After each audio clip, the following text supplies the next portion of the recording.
Alright guys, as you might know, I'm transforming this Harley Davidson Sportster into a dirt bike, and today I have so many nice parts that we're going to install in this episode. So we're going to install the original KTM front brake, but with an upgraded disc and new pads. I also ordered 2 different length handlebar adapters from Nice CNC. Then Domino was so kind to sponsor the build with a complete throttle assembly. This is the KRK Evo. We have super nice grips and then also the proper Bowden cables. They will fit at the top, but they're for KTM, so I would probably have to adjust the bottom. But I brought all of the supplies that I need to make my own Bowden cables, so we can adjust those. Then Sikas Racing is another sponsor for this episode. They provided these super nice enduro switches, which I'm very excited about. Then I have a pair of mirrors, not the most exciting stuff, but compared to that, this is actually very exciting. This is the TrailTech Endurance 2 speedometer.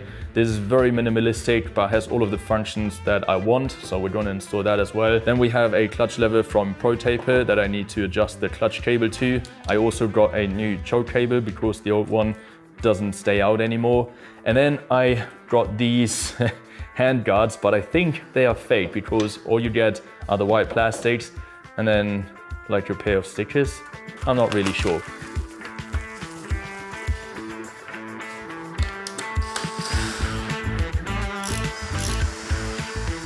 They are actually a lot better quality than I expected for the price. The fitment is perfect, the surface finishing is super nice, and it's the same with the nice CNC luggage rack that I installed in the back. I mean, I'm not gonna put a lot of luggage on there because it's basically just the plastic fender that holds it, but it looks very nice. Now, I hope that the front brake line is still long enough with the handlebar being higher. So let's install the front brake next, and fingers crossed that it fits because I don't want to get a new brake line at this point.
All of the new brake parts are installed, oversized floating rotor, new brake pads, and the brake line is still long enough, which is super nice, so we can run it like that. Now the next thing that I want to do is the whole throttle assembly.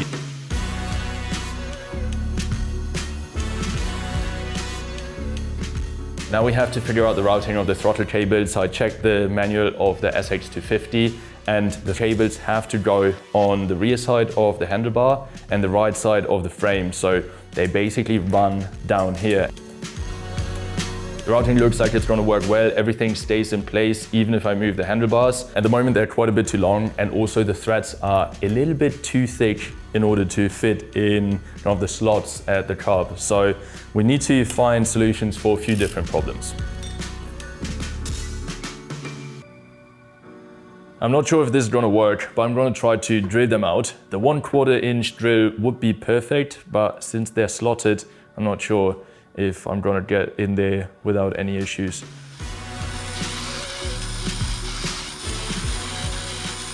This is actually going much better than I anticipated. Nice, perfect. Such a nice surprise.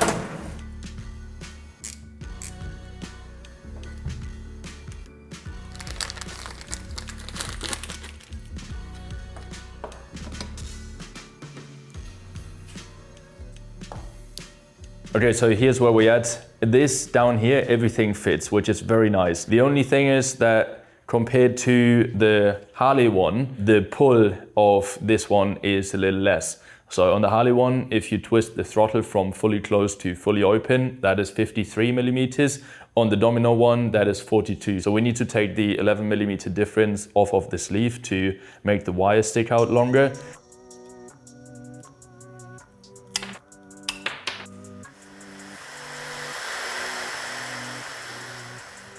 we have all of the parts separated. So now the next step is to route the sleeves to where we want them, and then we can cut these to length. I marked the spots where I want to cut the sleeves. It might be a little bit long for the setup at the moment, but since I'm thinking about at some point kind of restyling the bike into more of a vintage look, it might be nice to have a little bit of flexibility when it comes to the bar width. For cutting the sleeves, I'm just going to use the angle grinder.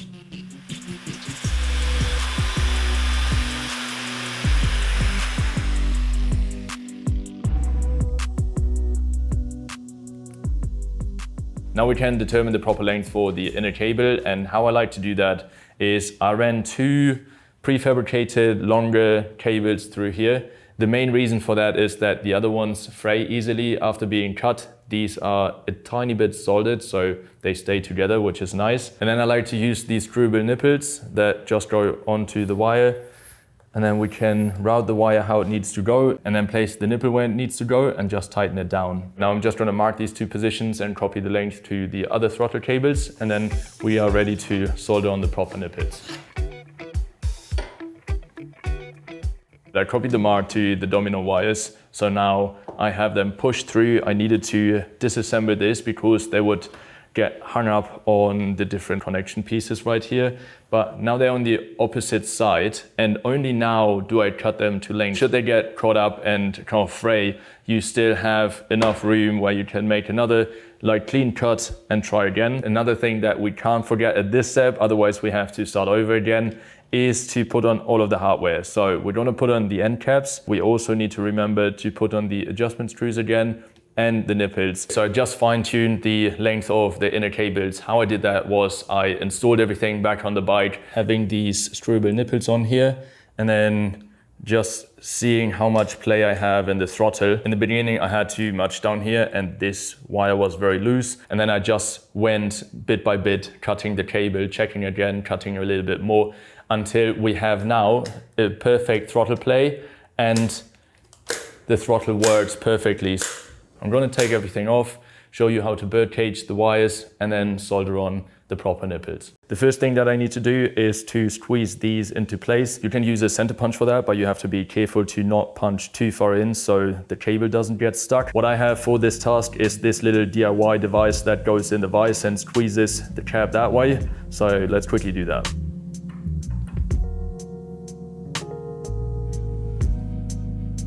Now we can solder on the nipples, and the first step for that is to bird cage the end of the wire. Some people just fray the ends of the wire, but the best thing is if it actually forms a ball. There's a cavity in the nipple, and we want all of that to be filled with wire strands so that there's a good amount of surface area connecting the nipple to the wire and that your connection is actually strong. For that I actually built myself a bird caging tool when I built the BMW. I'm going to link you the video that I made about that down below. It's not too hard and it's very, very helpful if you do this because it improves the strength of the connection so much. The one that I made is for 3 different sizes of wire, and how you use it is it goes in the vise and then you take the Bowden cable and place it in the correct spot for the size of the wire. This one is 1.5 millimeters, so it's the smallest slot. The wire should be flush with the top part of the device, like that. And you clamp it. Just make sure that you don't pinch it at the bottom. And then you take the punch, which has like a little cavity right here as well. And then you have a beautiful bird cage at the end of the wire, which fits right into the nipple. Now we can go ahead and solder on these nipples. The first step is to properly clean everything. I'm going to use acetone for that. I learned it the hard way because otherwise the solder won't stick. And then for soldering, I built myself a honeypot. It is just square tubing with 2 nuts welded on. For the soldering process, you need some flux. I got this in Germany. I don't know what it's called in English, but you'll find it if you Google it. And then for the soldering wire, I'm going to use SSN97AG3.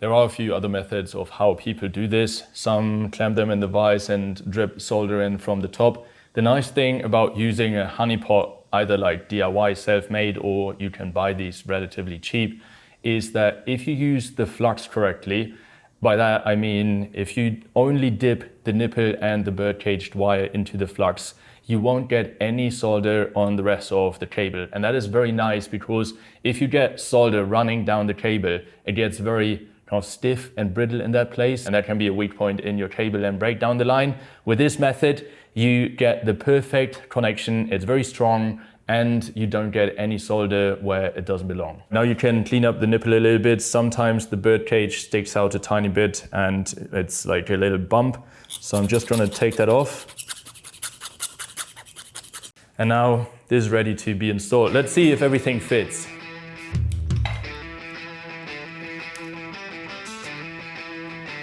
All right, both are in. Let's see. Perfect throttle play. Nice, yes. This is perfect.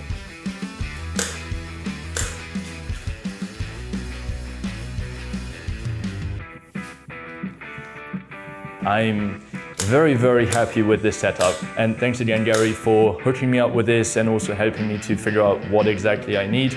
I'm going to link you everything down below in the description. I think we should do clutch next because that's also a bound cable that we definitely need to adjust. I think I found a routing that works with the tank installed and the cable looks like it's still long enough. I'm just going to mark it and then do the same like we did with the throttle cables.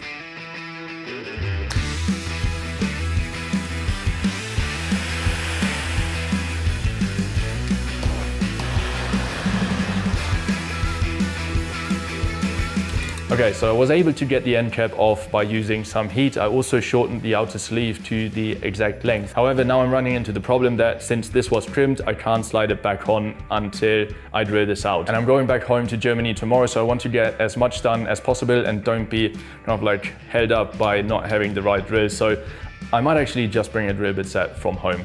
And then once I'm back, I'm gonna drill this out and we can finish the clutch cable. Another thing that I can't install yet is the trail tech speedometer, because when I installed the bigger front brake, I noticed that the SX bracket actually has the location for the proper KTM pickup. I thought it didn't have that because it's a motocross bike, but it does. I ordered the universal pickup wire, so you have to drill your own holes and locate everything. And I just feel like it's a less clean setup. So I ordered the proper pickup, but that will arrive in a few days. So we're gonna install that once I'm back in a separate video. So now we have a few more parts that need to go on the bike. So let's continue. Now I'm sure that I got fake ones. Nothing really fits. This is just flopping around. I think it's not worth it running them like this because they're not going to do anything. But to not end on such a low note, we're going to install the Seekers Racing switches, which I'm very excited about because they're proper enduro style switches, very high quality, and I'm excited to see how those look and feel on the bus. Yo, look at that perfect fitment with the throttle assembly. That's probably because even though Seekers Racing sponsored these, the right side switch is actually produced by Domino Racing. It has the start and the kill button. On the other side, the left-hand switch is actually produced by Seekers Racing, and you can tell how much thought they have put into developing this product because you not only have the regular buttons like horn, indicators and the light switch, you also get 3 indicator LED lights at the top. And you can definitely tell that this is a high quality product because when we open this and look at the routing of the wires and the finishing on everything, this is just top-notch quality. So I'm very excited to have these on the bike. I'm very happy with how this is going. Almost everything done that I wanted. One thing I wanted to ask you was, do you like these longer videos where I go into detail how I do things, or would you want me to go a little bit quicker and not show every single step of the way?